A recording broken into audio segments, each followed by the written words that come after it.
राम राम मंडळी, गावाकडची वाट या चॅनल मध्ये तुमचं स्वागत आहे. तर मित्रांनो, काय व्हायला लागले माहितीये का, बऱ्याच लोकांना ॲलर्जी, सर्दी, खोकला, वला खोकला, कोरडा खोकला, दमा ह्यासारखं फुफ्फुसाचं विकार जडायला लागले आणि त्याच्यामुळे माणसं ग्रस्त झाले ते. तर तुम्हाला मी आज असा एक वनस्पती दाखवतोय. ही वनस्पती हिला आडूळसा म्हणते. तर मी ही वनस्पती आणलेली आहे आणि तुम्हाला मी आमची माती आमची माणसं या चॅनलवर सुद्धा मी त्याचा व्हिडिओ बनवलेला आहे. तर ही तर तुम्हाला ही बघायला मिळेल. तर त्या रोगावर एक जबरदस्त औषध मी तुम्हाला आज सांगणार आहे. बऱ्याच मला कमेंट आल्या बरं का, पण प्रत्येकाला आता कमेंटमध्ये मला लिहिणं शक्य नाही बरं का, तेवढं माफ कर जावं मला. तर तुम्हाला आज मी हे दाखवतो कसं बनवून. तर आपल्याला काय करायचं, आडूळसा वनस्पती आणायची, हिची पानं आणायची ती आणि सुंठ तेवढी घ्यायची. तर सगळ्यात पहिल्यांदा आपल्याला 4 कप पाणी घ्यायचंय. आता इथं माझ्याकडे फुलपात्र आहे, कप काय नाही. 1 2 3 आणि 4 ही 4 कप घेतल्यानंतर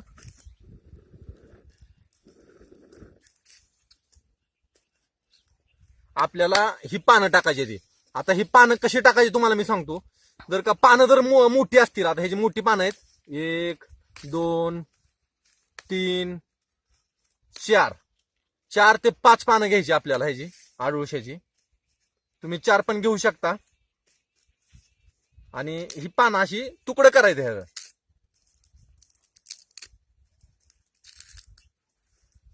आणि ही टाकायचं.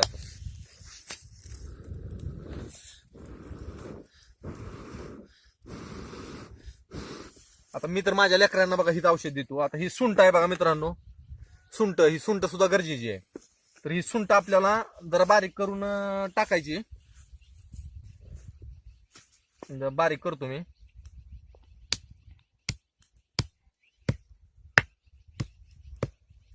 साधारणतः 1 चमचा सुंठ पावडर जरी घेतली तरी चालते.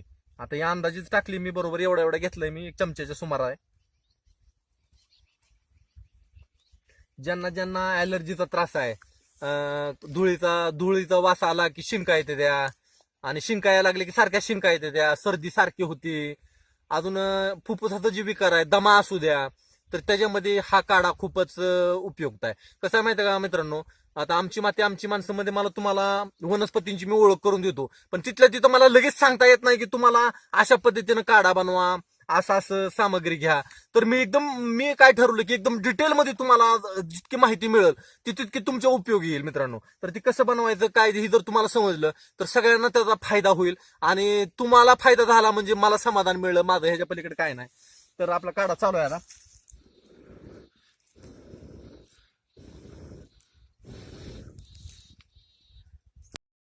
हा तर मंडळी, कसं आहे माहिती आहे का, ही जी आडूळसा वनस्पती आहे, ही वनस्पती काय काम करते मी तुम्हाला सांगतो. तर ही आपल्या फुफ्फुसामध्ये एक लहान छिद्र असते. ती छिद्र आपण जी श्वास घेतो, श्वासामार्फत जो प्राणवायू घेतो, हा प्राणवायू पूर्ण शरीरभर पसरवण्यासाठी ते एक लहान नलिका असतात त्या, आणि त्या नलिकामधनं प्राणवायू आपल्या पूर्ण शरीराला मिळत असतो. आणि त्या फुफ्फुसावर जर का कफ साठला तर मग अडचण येते, दम भरल्यासारखा होतो, ठसका लागतो, किंवा तो कफ बाहेर पाडण्यासाठी शरीर आपला ठसका देतं, शिंका देतं. आणि ह्या शिंका लागण्याचं तेच कारण आहे की फुफ्फुसातला जो कप आहे आपला, तो बाहेर पडावा ह्यासाठी खूप जोरात असं हिसकं देतं. आणि ते एक प्रकारच्या शिंका म्हणा, ठसका म्हणा, खोकला म्हणा, ह्या पद्धतीनं तो आपलं शरीर तो कफ बाहेर काढण्याचा प्रयत्न करतं, पण तो कफ बाहेर निघत नाही. त्याच्यासाठी आपल्याला औषधांची गरज घ्यावी लागते, आधार घ्यावा लागतो आपल्याला औषधांचा. तर ही आडूळसा वनस्पती अशी आहे की तुमच्या शरीरातला जो कप आहे तो बाहेर काढून टाकणार पूर्ण. खूपच चांगली अशी वनस्पती आहे ही आडूळसा. सध्याला आपल्याला आयुर्वेदाचा आधार घेतल्याशिवाय आपल्याला आयुर्वेदाचा आधार घ्यावाच लागतोय, कारण की ॲलोपॅथीमध्ये अशी औषधं अजून निघालेलीच नाहीत. तर चांगलं औषध आहे ही. दमा असू द्या, सर्दी असू द्या, ह्याच्यामध्ये दम्यामध्ये सुद्धा भरपूर प्रमाणात तुम्हाला आराम मिळेल ह्या वनस्पतीनं. तरी दररोजच्या रोज करायचा. आता ही ताजी वनस्पती आहे, तुम्हाला मी अजून एकदा दाखवतो. खूपच छान म्हणजे चांगले. अजून मी 1 तासापूर्वी ही पानं एका ठिकाणावरून आणलीत काढून. हिला पांढरी फुलं आहेत बघा. ह्याच्यामध्ये 2 जाती आहेत त्या. एक तांबड्या फुलाची आहे, म्हणजे तांबडी फुलं येतात तिला, आणि एक पांढऱ्या फुलाची आहे. तर दोन्ही वनस्पती चांगलं म्हणजे त्यांचं कार्य करतात. तर तुम्हाला कुठलेही आडूळसा मिळू द्या, नीट बघा. ह्याचं मी तुम्हाला पानं बघा नीट, फुलं बघा कसं होतं.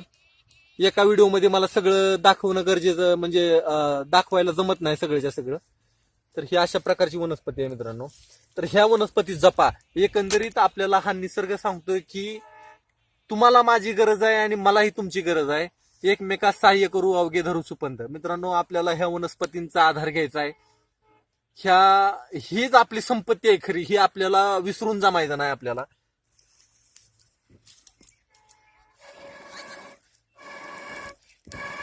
आता तुम्हाला इथं खेडेगावात आमच्या चूल आहे, तुम्ही गॅसवर करा, तुमच्याकडे शिगडी असली शिगडीची करा, लाईटीवर. आता इथं झाडाखाली बघा पाखरही वरडते ती, किती मस्त वाटतंय, वातावरण एकंदरीत चांगलं आहे. तर मित्रांनो, ह्या आजारामध्ये तुम्हाला काय खायचं नाही ते मी सांगतो. थंड पदार्थ कुठलेच खायचे नाहीत. फ्रीजमधलं पाणी प्यायचं नाही, जास्त थंड पाणी प्यायचं नाही. अजून केळं एक खायचं नाही, जेणेकरून तुमची सर्दी वाढल, कफ होईल. असं काय तेलकट खायचं नाही जास्त. तेल तूप अशा माणसांनी जास्त कमी खावं. ज्यांना दम्याचा त्रास आहे, ॲलर्जीचा त्रास आहे, अशाने जास्त तेलकट खायचं नाही. आणि ह्याच्यामध्ये सगळ्यात महत्वाचं म्हणजे तुम्ही सकाळ उठून प्राणायाम करायला चालू करा. जर का तुम्ही प्राणायाम जर करताय, अनुलोम विलोम म्हणा, कपालभाती प्राणायाम जर करताय, आता रामदेव बाबा सांगतेच बघा, तर ही प्राणायाम जर तुम्ही करताय ना, तर ह्याच्यामुळं तुमच्या फुफ्फुसाचा व्यायाम होईल. आणि ह्या व्यायामामुळं तुमचा, माझ्या अंदाजाने ॲलर्जी असू द्या, तुमचा दमा पण असू द्या, जबरदस्त ह्याच्यात रिझल्ट येतो. तर दम्यामध्ये मला अजून एक औषध माहित आहे मित्रांनो. आपल्या रानात चरणारे जे शेळ्या असते ते का, रानात चरणाऱ्या पाहिजेत बरं का, जंगलात वनात ही रानातले हिरवे वनस्पती खाणारे जे शेळ्या असते ते का, त्या शेळ्यांच्या लेंड्या घ्यायच्या, त्या वाळवायच्या, आणि त्या वाळवून त्यांची राख करायची. आणि ती राख अर्धा चमचा मधात टाकून बरोबर ती राख तुम्ही जर का दररोज खाता येते, आणि खाल्ल्यानंतर पाणी प्यायचं नाही, काय नाही, ती तशीच ठेवायची. अर्ध्या तासाने पाणी घ्या, अर्ध्या तासाने किंवा 1 तासाने जेवण वगैरे करायचं. तर त्याच्यामुळं काय होईल, तुम्हाला दम्यामध्ये सुद्धा चांगला आराम मिळेल. आता हे औषध तुम्ही सकाळ सकाळ करायचे उपाशीपोटी.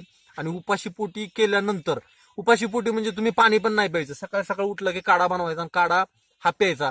तर 1 तासानंतर जेवण करायचं मित्रांनो. तर तुमचं शरीर ते पूर्ण खिचून घेईल औषधातला अर्क, आणि तुम्हाला ह्यातला चांगला फायदा होईल. तर आपला काढा होत आलेला आहे. थोडासा जाळ कमी पडतो ह्याला. दमा आणि ॲलर्जीच्या माणसांनी लगातार 3 महिने काढा करायचा आहे. खूपच चांगला तुम्हाला ह्यात फरक दिसून येईल.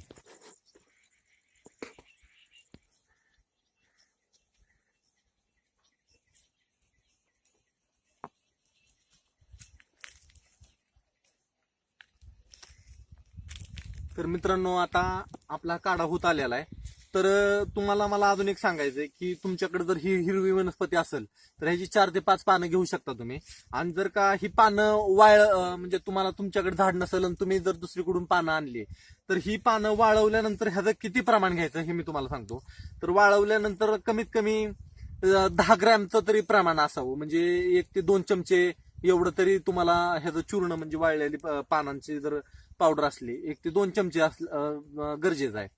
तर तुम्हाला हिरवी वगैरे भेटली नाही तर तुम्ही सुकलेली वनस्पती सुद्धा तुम्ही घेऊ शकता. तिचं चूर्ण जरी घेतलं तरी हे चालणार आहे. तर आपला काढा होत आलेला आहे आता. तर तुम्हाला मी दाखवतो आता हा काढा. हा झाला बघा काढा. तर ह्या पानांचा पूर्ण अंश ह्या पाण्यामध्ये उतरलेला आहे, आणि सुंठीचा. तर आपल्याला तो घ्यायचा आहे आता.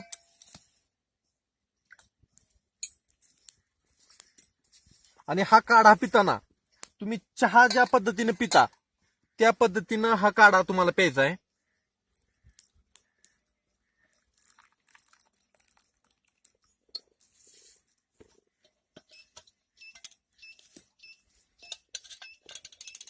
तर हा काढा असा, आता गरम आहे हा काढा, तर चहा पिल्यासारखा हा काढा प्यायचा थोडा थोडा. आणि उपाशीपोटी जर तुम्ही हा काढा पिलात तर तुम्हाला खूपच चांगला, म्हणजे चांगला रिझल्ट मिळेल ह्याचा मित्रांनो. तर ही गावाकडची वाट आपला चॅनेल नवीन चालू केलेला आहे. ह्याला तुम्ही जरूर सबस्क्राईब करा. ह्याच्यामध्ये तुम्हाला पूर्ण डिटेलमध्ये औषधं तयार कशी करायची, औषधी भाज्या, मराठी गावरान रेसिपी ह्यांची सगळी माहिती तुम्हाला मिळेल. तर धन्यवाद.